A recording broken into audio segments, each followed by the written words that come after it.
नमस्कार, आप देख रहे हैं डॉक्टर साहब, आपके साथ मैं हूं मुस्कान। दर्शकों, आज के इस एपिसोड में हम बात करेंगे एलर्जी के बारे में, नाक की एलर्जी के बारे में। कई बार हम देखते हैं कि राइनाइटिस लोगों को हो जाता है और इसके जो कारण हैं, इसका उपाय लोग समझ नहीं पाते हैं। तो इसी पे खास बातचीत करने के लिए आज हमारे साथ मौजूद है डॉक्टर अमित कुमार। दर्शकों, आपको बता दें कि ये ENT स्पेशलिस्ट और बिहार के जाने माने डॉक्टर है। सर नमस्कार, बहुत बहुत स्वागत है आपका। नमस्कार। सर, मैं आपसे जानना चाहूँगी, एलर्जी के राइनाइटिस की हम बात करें, बहुत सारे लोग ऐसे होते हैं जिन्हें नाक में एलर्जी की प्रॉब्लम हो जाती है, सर्दी खांसी होने लगता है, बहुत सारी चीज़ें होती हैं। तो इस बारे में आप विस्तार से बताएं।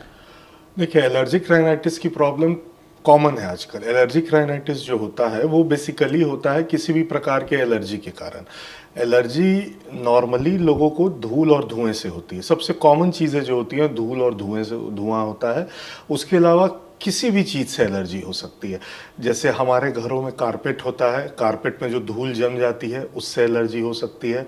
गर्मी के मौसम में हम लोग जो AC यूज़ करते हैं, तो AC का फ़िल्टर अगर अच्छे से तरह से क्लीन नहीं हो तो उसके फ़िल्टर के कारण हमें एलर्जी हो सकती है।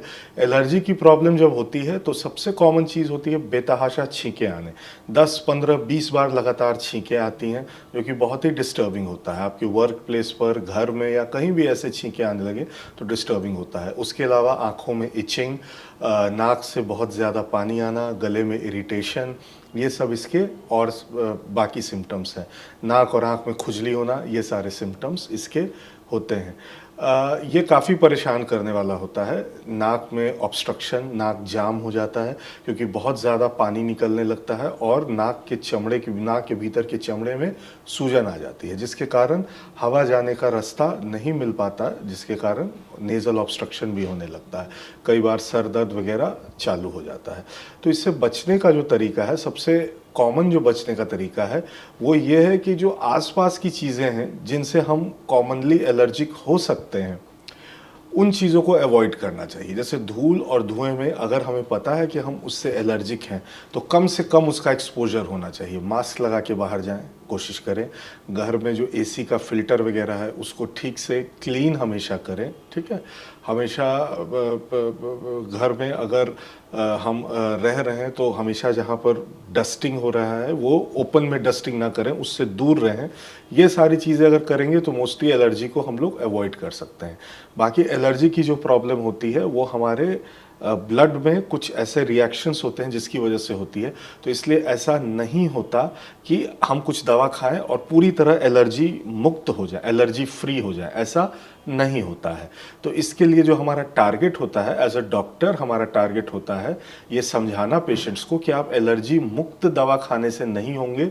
The period of control should be prolonged. जो कंट्रोल पीरियड है दवा खाने के बाद वो ज़्यादा से ज़्यादा लंबा हो, जिससे हमें बार बार ये जो समस्या है एक्यूट अटैक की एलर्जी का वो ना हो। और साथ ही कई बार हम ऐसा भी देखते हैं कि हर 10-15 दिन पे किसी न किसी को नाक की एलर्जी हो जाती है, जिसमें जैसे कि आपने बताया बहुत ज़्यादा छींकें आना।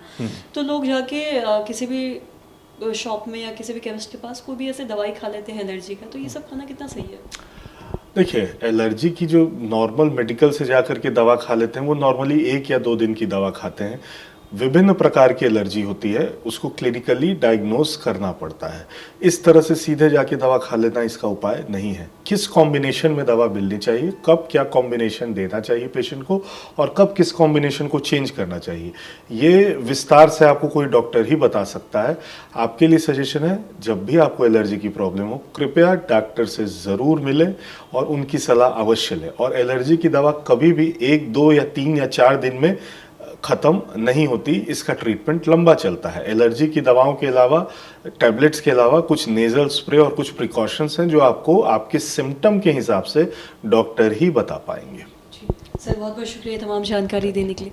तो आशा करते हैं दर्शकों कि आप ये समझ पाए होंगे कि अगर किसी को एलर्जी राइनाइटिस हो जाता है, अगर किसी को नाक में एलर्जी की प्रॉब्लम होती है जिससे बहुत ज़्यादा छींकें भी आती है, तो इसका क्या उपाय है, जैसे कि डॉक्टर साहब ने बताया। तो आशा करते हैं दर्शकों की जो तमाम जानकारी है आपके लिए लाभदायक रही हो। तो आज के इस वीडियो में इतना ही। अगर आपने अब तक हमारे चैनल को सब्सक्राइब नहीं किया तो तुरंत कर ले, साथ ही हमारे फेसबुक पेज को लाइक करें। वीडियो देखने के लिए आपका धन्यवाद।